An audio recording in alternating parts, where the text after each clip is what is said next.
हो समाज बाबा बाबा जब बहन के दरबार से ज्योति बाबा बाबा दर दर के ठोकर खा के यो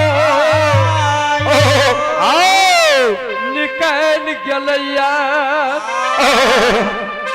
त चारो भोर नजर खिलाबै छै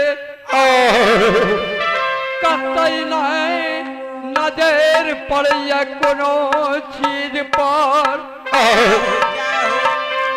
वही समय में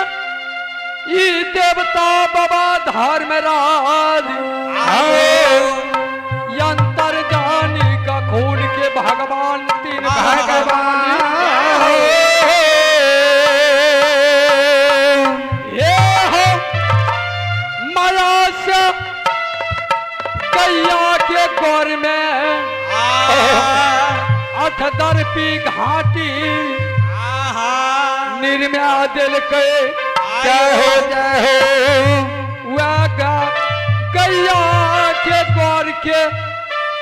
अठ दर्पी घाटी के आवाज जब सुनै छै त ज्योति हो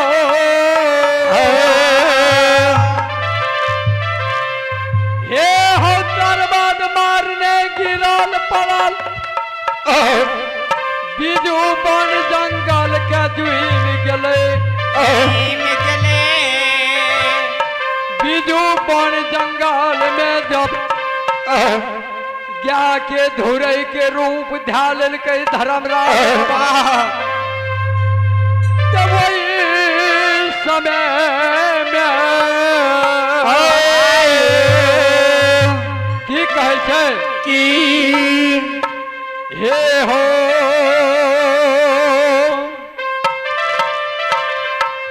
ये हो कोढ़िया कोढ़िया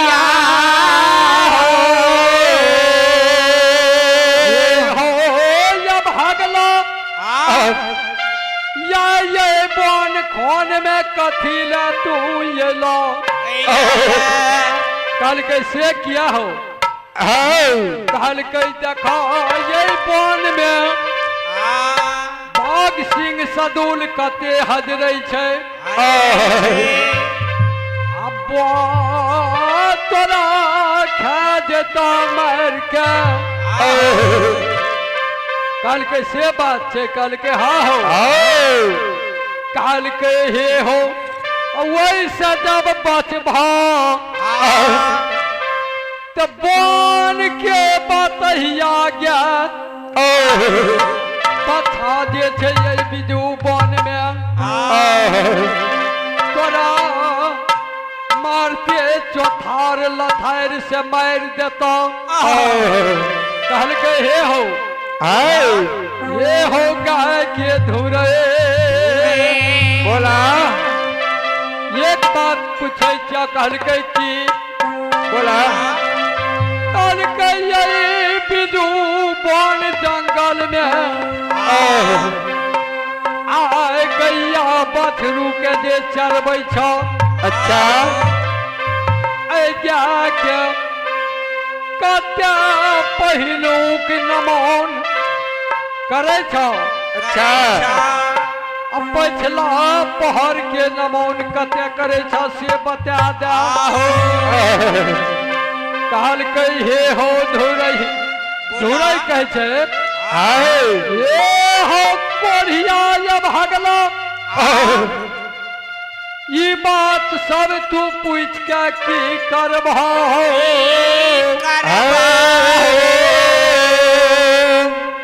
कहलकै हे हो एक बात पूछे क्या तोरा बोला बात पूछा जाके धुरै कहै छै हे हो कोढ़िया हो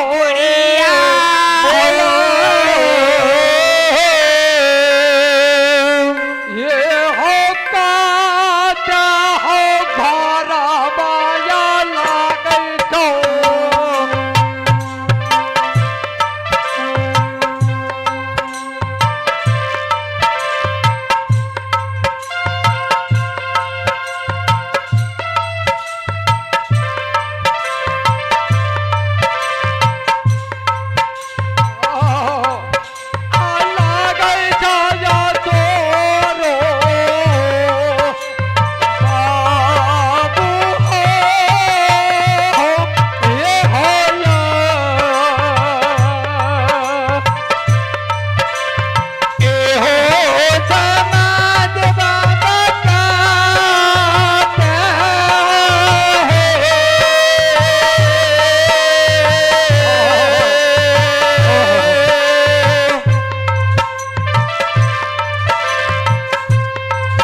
आप जगह स्थल पर आने की कृपा करेंगे। उमेश जी, आप जगह स्थल पर आने की कृपा करेंगे। तमाम जगह स्थल के कमेटी के जितने भी सदस्य हैं